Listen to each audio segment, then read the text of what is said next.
Hello दोस्तों, जय हिंद। मैं advocate Shah Faizal, citizen judicial classes से एक बार फिर आपके सामने एक बहुत महत्वपूर्ण विषय को लेकर, एक सामाजिक विषय है, एक लॉ का विषय भी है। आज मैं आपको बताऊंगा क्या डॉक्टर्स के ऊपर क्रिमिनल लायबिलिटी बनती है या नहीं बनती।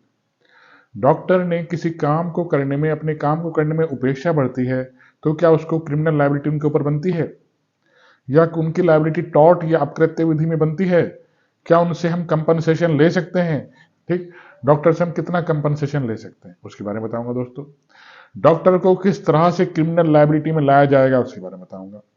यह डॉक्टर्स के लिए सुप्रीम कोर्ट के बहुत महत्वपूर्ण निर्णय है, उसके बारे में बताऊंगा।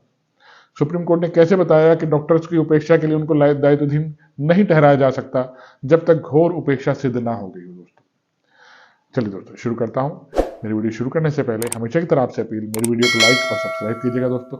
धन्यवाद। चलिए देखिए, शुरू करता हूँ। देखिए, आमतौर पर आपने देखा होगा, आप अपने किसी मरीज को डॉक्टर के पास लेके जाते हैं, वहां डॉक्टर की किसी उपेक्षा के कारण उसकी मृत्यु हो जाती है, ठीक, या हॉस्पिटल की किसी उपेक्षा के कारण आपके मरीज की मृत्यु हो जाती है, तो क्या आप उस डॉक्टर के ऊपर क्रिमिनल सूट फाइल कर सकते हैं? ठीक दोस्तों, या उस डॉक्टर के ऊपर एक सिविल टॉर्ट में मुकदमा दाखिल किया जा सकता है क्या? ठीक, इस संदर्भ में सुप्रीम कोर्ट के दो बहुत महत्वपूर्ण निर्णय आए हैं जिनमें बताया गया है कि डॉक्टर्स के ऊपर क्रिमिनल लायबिलिटी नहीं बनती। ठीक दोस्तों, इंपॉर्टेंट है, बताता हूं क्रिमिनल लायबिलिटी कब बनेगी, उसकी मैं अलग वीडियो बनाऊंगा। लेकिन यहां मैं आपको बताऊंगा डॉक्टर्स के ऊपर क्रिमिनल लायबिलिटी नहीं बनती। क्यों नहीं बनती, ध्यान से देखिएगा। क्योंकि सुप्रीम कोर्ट का कहना है डॉक्टर्स को इलाज करते हुए कुछ रिस्क लेने पड़ते हैं। अगर वो उनके ऊपर क्रिमिनल लायबिलिटी हम डाल देंगे तो वो इस रिस्क को लेते हुए डरेंगे, उन मरीज का इलाज करते हुए डरेंगे। ठीक, वो सोचेंगे हमारे ऊपर क्रिमिनल लायबिलिटी बनेगी, वो इलाज ही ना करें या फिर नॉर्मल इलाज करें, मरीज ठीक ही ना हो पाए आपका। तो डॉक्टर्स को रिस्क लेने पड़ते हैं। कई बार कुछ गंभीर दवाइयां भी देनी पड़ जाती हैं, कई बार कुछ नॉर्मल दवाइयां भी देनी पड़ती हैं। सुप्रीम कोर्ट का बहुत महत्वपूर्ण दो निर्णय है, मैं डिस्कस करता हूं। देखिए, doctor Suresh Gupta versus NCT of Delhi 2004 supreme court, ये दो जजेस की बेंच थी। इसी के परिप्रेक्ष्य में आगे चलकर 2005 में इंपॉर्टेंट केस आया, केम Mathew versus state of Punjab 2005 supreme court. ये 3 जजेस बेंच का निर्णय था, 3 जजेस की बेंच का निर्णय। थोड़े फैक्ट बताता हूँ।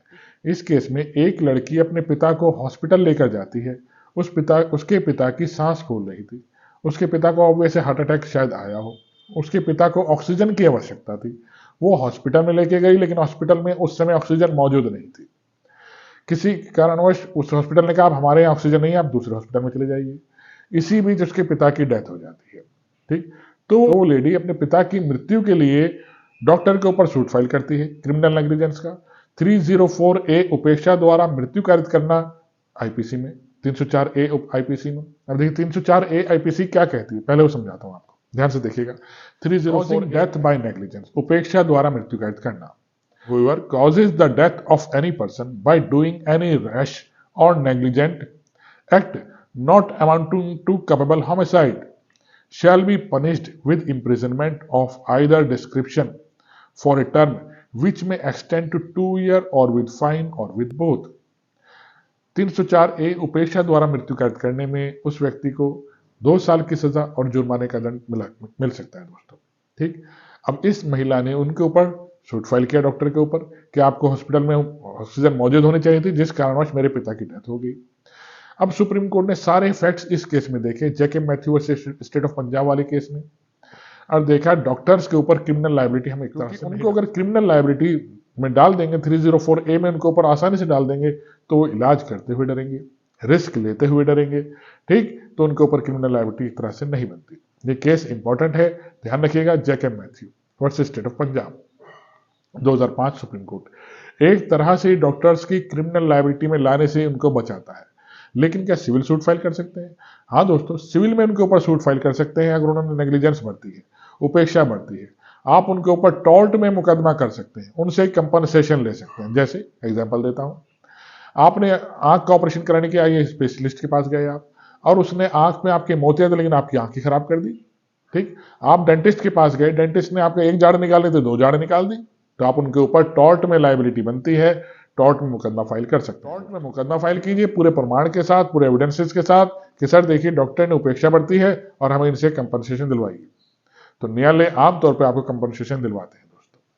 ठीक दोस्तों, चलिए आशा करता हूं मेरी वीडियो समझ में आई होगी। अगली वीडियो में आपको बताऊंगा डॉक्टर्स को क्रिमिनल लायबिलिटी 304 है, कैसे इनके ऊपर क्रिमिनल लायबिलिटी डाली जा सकती है उसके बारे में बताऊंगा। चलिए दोस्तों, आशा करता हूं मेरी वीडियो समझ में आई होगी दोस्तों। आइए इसे लाइक और सब्सक्राइब कीजिएगा। जय हिंद दोस्तों, धन्यवाद।